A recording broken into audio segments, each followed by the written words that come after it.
The king who reformed the prince. Long ago, the Dadara Nagas lived at the foot of the Mount Dadara. King Suradadara ruled this kingdom peacefully for many years.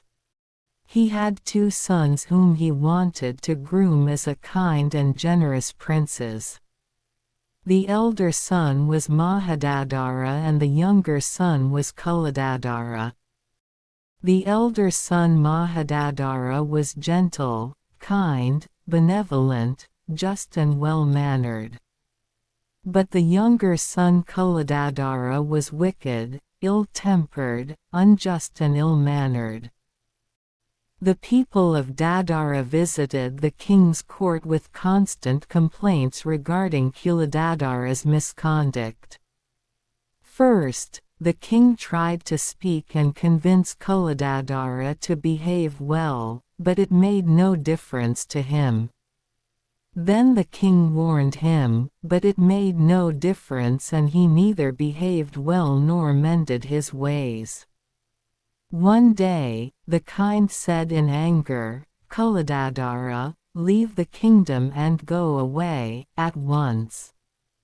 He did not have patience for Kuladadara and wanted to teach him a lesson. However, Mahadadara begged the king to forgive Kuladadara. This angered king so much that he banished his both sons. The 2 brothers went to Benares.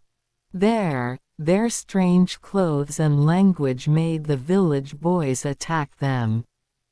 They hurled stones at them and shouted, "Who are these weird creatures? They look like beggars from a faraway land." Short-tempered Kuladadara was angry at being insulted. He said, "Fools! They don't know that we are princes. I'll kill them all." However, Mahadadara explained to him, "Now, we not princes anymore. We must live like a common people. Stay calm." The 2 brothers worked and lived like a commoners for 3 years and Kuladadara behaved very well. Difficult circumstances had taught him lesson in life that he never forgot. All this time, Suradadara had them secretly watched. After 3 years, he took them back. They had learnt their lessons in life.